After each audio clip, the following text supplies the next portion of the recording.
Question, दो संख्याओं का लघुत्तम समापवर्त्य 30 है तथा महत्तम समापवर्त्य 5 है। उनमें से एक संख्या 10 है, दूसरी संख्या होगी। ऑप्शन 1 है 20, ऑप्शन 2 है 25, ऑप्शन 3 है 15, ऑप्शन 4 है 5। अब इसका सॉल्यूशन देखते हैं। इसमें बोला क्या है, एक लघुत्तम समापवर्तक दिया है 30 और महत्तम समापवर्तक दिया है 5 और एक संख्या दिया हुआ है 10 और दूसरी संख्या पता करना है। तो इसके लिए फार्मूला रहता है लघुत्तम समापवर्त्य गुना महत्तम समापवर्त्य बराबर पहली संख्या गुना दूसरी संख्या। इसमें क्या क्या दिया हुआ है, लघुत्तम समापवर्त्य दिया हुआ है 30 गुना महत्तम समापवर्त्य दिया हुआ है 5 बराबर पहली संख्या कितनी दी है 10 गुना दूसरी संख्या हम लोग को पता करना है। मान लेते हैं वो संख्या x है। अब एक जोड़ इधर का एक जोड़ इधर का कट जाएगा, 3 पंचे 15, तो दूसरी संख्या जो है वो 15 है। क्वेश्चन, दो संख्याओं का गुणनफल 41 और 7 है। यदि उनका महत्तम समापवर्त्य 37 हो तो उनमें बड़ी संख्या होगी। ऑप्शन 1 है 185, ऑप्शन 2 है 111, ऑप्शन 3 है 107, ऑप्शन 4 है 101। अब इसका सॉल्यूशन देखते हैं। तो इसके लिए एक फार्मूला जानते हैं हम लोग कि लघुत्तम समापवर्त्य गुना महत्तम समापवर्त्य बराबर पहली संख्या गुना दूसरी संख्या। इसमें क्या क्या दिया हुआ है, दो संख्याओं का गुणनफल दिया हुआ है 4107, तो इन दो संख्याओं का गुणनफल के बराबर हम लोग लिख सकते हैं 4107। अब महत्तम समापवर्त्य दिया हुआ है 37, तो HCF मतलब हो जाएगा महत्तम समापवर्त्य। बड़ी संख्या पता करना है, बड़ी संख्या मतलब LCM हम लोग को पता करना है। तो जब 4107 में 37 को डिवाइड करेंगे तो आएगा 111, तो लघुत्तम समापवर्त्य निकल जाएगा 111। क्वेश्चन, वह छोटी से छोटी संख्या जिसे 4, 6, 8, 12 और 16 से भाग करने पर प्रत्येक दशा में 2 शेष रहे निम्न है। ऑप्शन 1 है 46, ऑप्शन 2 है 48, ऑप्शन 3 है 50, ऑप्शन 4 है 56। अब इसका सॉल्यूशन देखते हैं।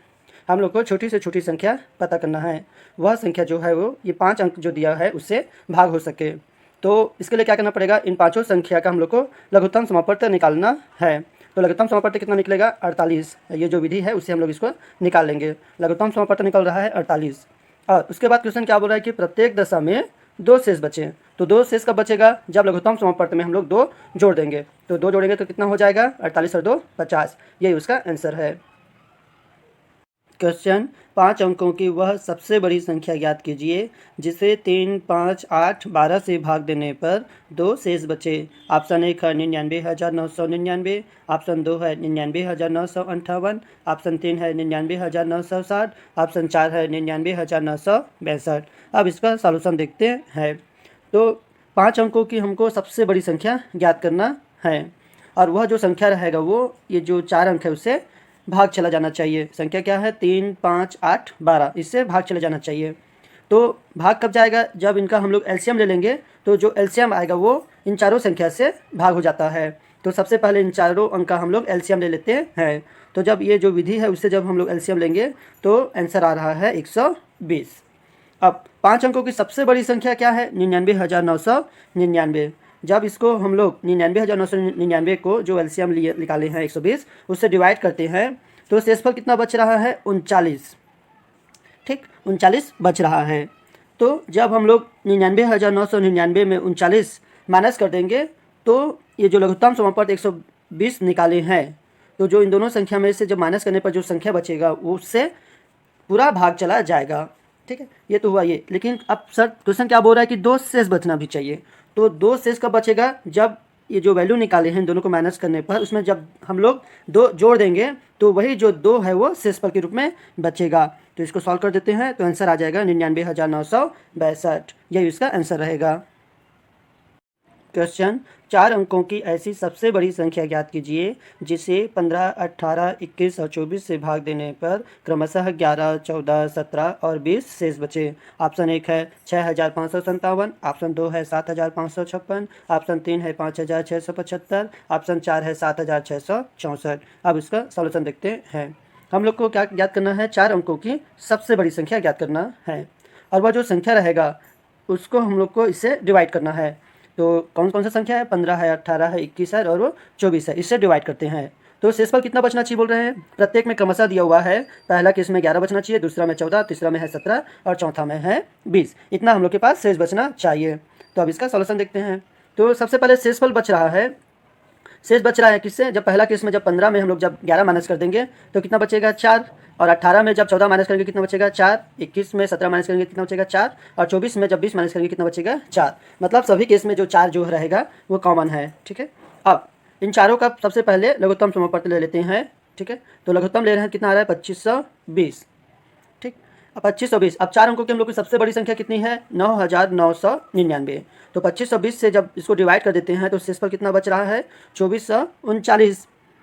ठीक, अब जब 9999 में 2439 डिवाइड करेंगे कितना आ रहा है 7560। और ये जो 7560 आया है वो जो हम लोग लघुत्तम समापत्ति निकाले हैं इससे पूरा भाग चला जाएगा। तो वह 4 अंकों की सबसे बड़ी संख्या जो है वो 7560 है, जो 15, 18, 21 और 24 से भाग चला जाता है।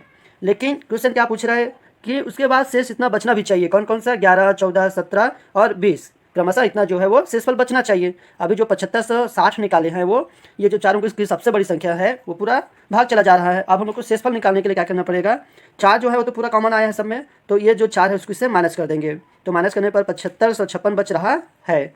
और ये जो 7556 जो है इन चारों संख्या से जब हम लोग डिवाइड करेंगे तो क्रमशः शेषफल बचेगा 11, 14, 17 और 20 शेषफल बचते जाएगा। क्वेश्चन 10,000 के निकटतम वह संख्या जो 3, 4, 5, 6, 7 तथा 8 में से प्रत्येक द्वारा विभाजित होती है होगी। ऑप्शन 1 है 9240, ऑप्शन 2 है 10,080, ऑप्शन 3 है 9,996, ऑप्शन 4 है 10,000। अब इसका सॉल्यूशन देखते हैं। तो 10,000 के निकटतम हम लोग को संख्या ज्ञात करना है और वह जो संख्या रहेगा इन जो 6 अंक दिया हुआ है इससे भाग चले जाना चाहिए। तो सबसे पहले क्या करेंगे हम लोग इन जो 6 अंक है उसका लघुत्तम समापत्ति निकाल लेते हैं। तो इस विधि से लघुत्तम समापत्ति निकल जाएगा जो इसका आंसर आ रहा है 840। तो लघुत्तम समापत्ति निकल जा रहा है 840। अब 10,000 के निकटतम हम लोग को अंक ज्ञात करना है।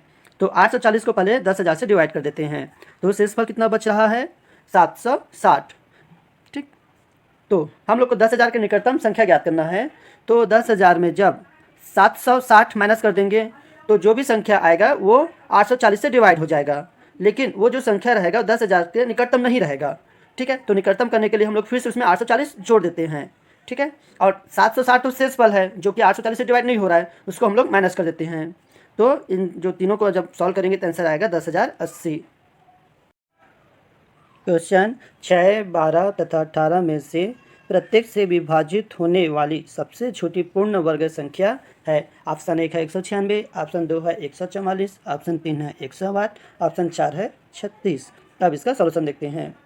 हम लोग को सबसे छोटी पूर्ण वर्ग संख्या ज्ञात करना है और ये जो संख्या रहेगा वो 6 से 12 से और 18 से विभाजित होने वाली हो, मतलब भाग हो जाने वाला हो। तो इसके लिए क्या करना पड़ेगा, सबसे पहले इन तीनों का लघुत्तम समापत्ति निकाल लेते हैं।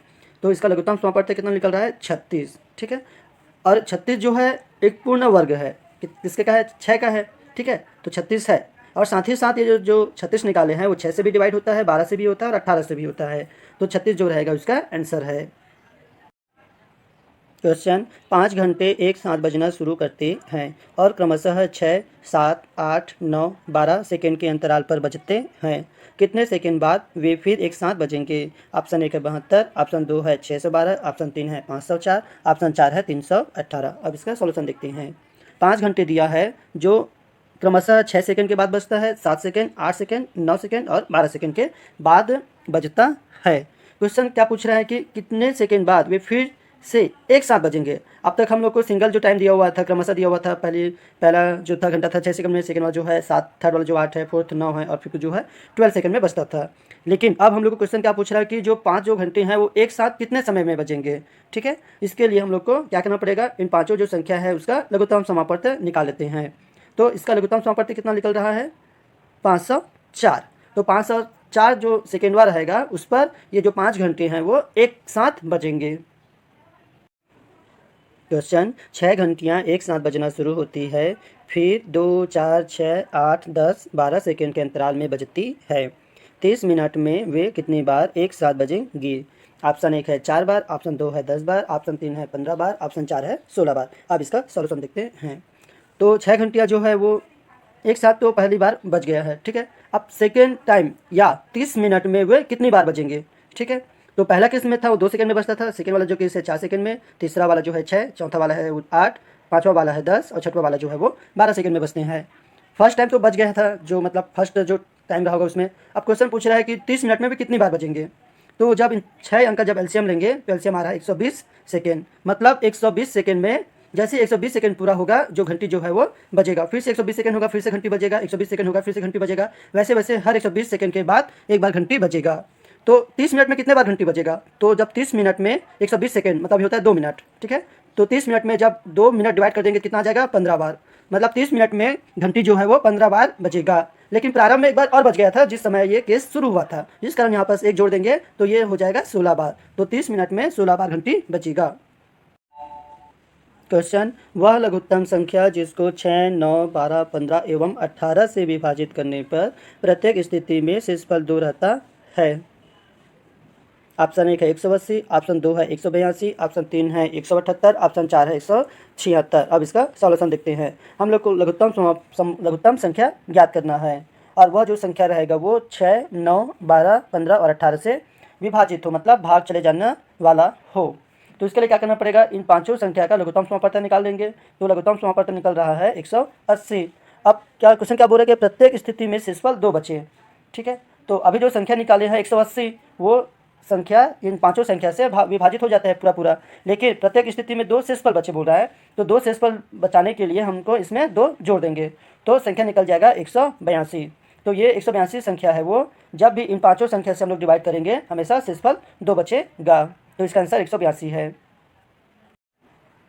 क्वेश्चन, 4000 और 5000 के बीच ऐसी संख्या जो 12, 18, 21 और 32 से विभाज्य हो निम्नलिखित में से क्या होगी? ऑप्शन 1 है 4023, ऑप्शन 2 है 4032, ऑप्शन 3 है 4302, ऑप्शन 4 है 4203। अब उसका सॉल्यूशन देखते हैं।